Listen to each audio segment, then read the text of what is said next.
Alors, ce matin, je veux vous présenter d'autres personnalités du monde municipal. Je veux aussi vous dire qu'aujourd'hui, les gens qui ont été nommés il y a quelques jours, quelques semaines, vous avez Carole Léger qui est avec nous, vous avez André Béliveau qui est avec nous aussi. Ces gens-là sont ici pour supporter les deux candidats de ce matin. Les enjeux, je veux juste vous les rappeler, c'était de favoriser les investissements locaux. On parlait des parcs industriels et pour attirer de nouvelles retombées économiques et favoriser de nouvelles choses qu'on pourrait faire à la ville. On parlait de prioriser les citoyens, supporter les organismes. On parle de tous les organismes que vous connaissez. Préserver l'environnement. On a dit qu'on parlerait, on va défendre l'intérêt des pesticides qui sont appliqués depuis plusieurs années sur les parterres publics ou privés. On veut resserrer la vis, comme on dit, puis revitaliser le centre-ville. C'est les 4 grands enjeux. Donc, ce matin, je vais vous présenter quelqu'un qui me ressemble. Tu sais, ça fait longtemps qu'on se connaît. Je dirais facilement à 25 ans, si c'est pas plus même. Alors, je vais vous présenter Daniel Pelletier, comme vous le savez, qui était conseiller municipal depuis nombre d'années. Daniel, c'est un gars de terrain. Daniel, c'est un grand travailleur. Il fait avancer ses dossiers. Alors, sans plus tarder, je vais le laisser vous entretenir sur sa candidature. Bon matin tout le monde. Ça fait plaisir d'être ici ce matin. Et oui, je sollicite un 3e mandat pour le 7 novembre prochain. Et par le fait même, j'appuie la candidature de M. Alain Carrier comme maire. Je l'ai connu depuis au moins 30 ans, comme on disait tout à l'heure. Je l'ai connu 30 ans et c'est une personne intègre, authentique, visionnaire, développeur et un bon gestionnaire. C'est ça que ça nous prend. Et dévoué à sa famille aussi. Et ça me rejoint énormément dans mes valeurs à moi. Et pour revenir à mes 8 dernières années que j'ai faites, j'ai réalisé de nombreux projets. Nouveau parc aux 80, traverse de ponton, couloir de sécurité sur l'eau pour les non motorisés, piste cyclable unidirectionnelle sur le boulevard Allard, l'aqueduc de l'aéroport jusqu'à la rue Charbonnière, qui vont commencer bientôt, la grande allée qui est toute refaite à neuf, avec une sécurité maximum. Aussi, il y avait aussi aussi pour réduire le bruit à l'aéroport aussi, avec Transport Canada, on met des restrictions. On essaie d'avoir, mais ça prend beaucoup de temps, ça prend au moins 1 an avant d'avoir des restrictions pour essayer pour que les avions fassent de moins de bruit ou qu'il y en ait moins ou bien de choses. Le pavage aussi au boulevard Allard, de brouillette à l'aéroport qu'il y a eu aussi. Pour mon 3e mandat, je me permettrai de poursuivre sur cette belle lancée en offrant un tout nouveau centre communautaire relocalisé, une nouvelle caserne de pompiers sécuritaire 24/7. Présentement, on a seulement à minuit, on n'a plus de pompiers. Ça vient de la ville. J'aimerais refaire les rues Brouillette et Claire, ainsi qu'élargir et paver le boulevard Allard depuis le chemin de l'aéroport jusqu'à la route Caillon, tout en y prévoyant une piste cyclable en même temps, sur un bord parce que c'est pas assez large. Je compte aussi faire installer les services nécessaires afin de permettre aux propriétaires de roulotte de vidanger dans notre coin. La seule place qu'il y a, c'est sur l'Avin. Puis dans Sainte-Foy, il n'y en a pas partout. Puis aussi, qu'est-ce qui arrive, c'est qu'il y a beaucoup de terrains de camping dans notre côté. Réglementer le nettoyage d'embarcations préalablement à leur mise à l'eau et afin de protéger plus adéquatement la très belle rivière de Saint-François. J'offre l'appui indéfectible au maire actuel, M. Alain Carrier. Soulignons son approche novatrice qui permettra d'améliorer davantage la qualité de nos rues.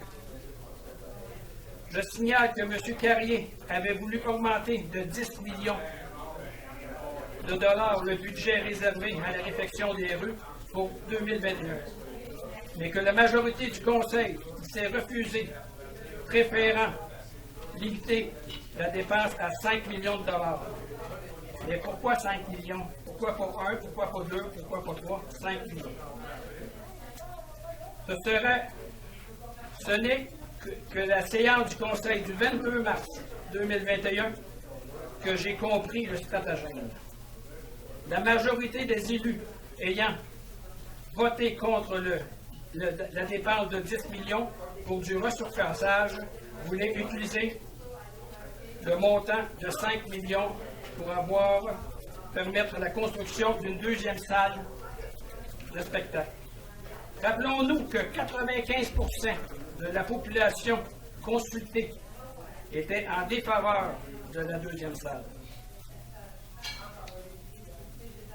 Puis, en plus, je reste pour être toujours à l'écoute du citoyen.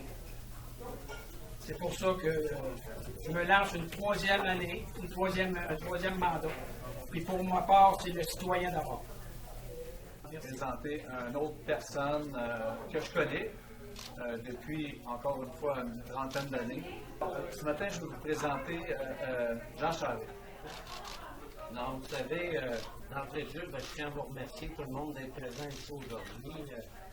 Sans vous, on ne peut pas se lancer réellement en campagne électorale. Fait que je veux vous annoncer officiellement que je suis sollicité un deuxième mandat comme conseiller municipal de district 2 de Golfe. Mais j'aimerais aussi profiter de l'occasion pour vous faire un petit peu mon bilan de ces 4 premières années. D'entrée de jeu, lorsque je me suis lancé en politique municipale en 2017, j'ai fait le tour de tous mes citoyens. J'ai rencontré tout le monde. Il y a dans le quartier 1689 portes, je m'en rappelle encore. Les gens, qu'est-ce qu'ils m'ont dit? Jean, M. Charest, nos routes manquent d'amour.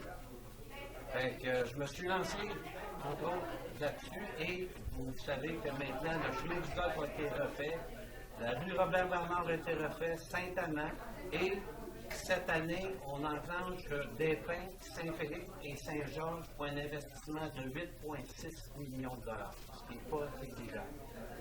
D'autre part, toujours dans le district, il y a le secteur de la coulée, auquel les gens faisaient référence d'une problématique de leur éclairage, parce qu'actuellement, l'éclairage est fait par des lampadaires privés, chacun sur le terrain de ces gens-là. Fait que, on a réglé la situation. À partir de cette année, on enclenche un processus sur 3 ans. Donc, on investit un montant de 600 000 $ pour des lampadaires de rue, mais des lampadaires décoratifs. D'autre part, les gens aussi que j'ai rencontrés me disaient ça serait bon de revitaliser ou d'actualiser plutôt nos parcs. Et en ce sens-là, vous avez sûrement constaté que le parc Frigon ainsi que la piscine, d'ailleurs la piscine du parc Frigon, je pense, à Fernand, c'est une très très belle piscine maintenant, et aussi un aménagement au parc Jacques Parizeau, auquel on retrouve différents modules d'exercice pour aînés. On a même installé une balançoire auquel les personnes en fauteuil roulant ou les mères avec leur enfant en poussette peuvent, et aussi un jeu de pétanque. Les gens aussi nous faisaient référence de dire, ben, peux-tu faire attention à ce qu'on ait un taux de taxation équitable? Je pense qu'on a travaillé à la ville jusqu'à présent pour avoir un niveau de taxation qui est quand même le plus bas à des villes comparables. Il y avait aussi toute la question, on veut être informé, on veut en savoir un peu plus. Mais c'est sûr que ça, moi, je me suis donné un devoir de faire davantage de publications, d'articles dans le bulletin de la ville et, autant que possible, de tenir au courant.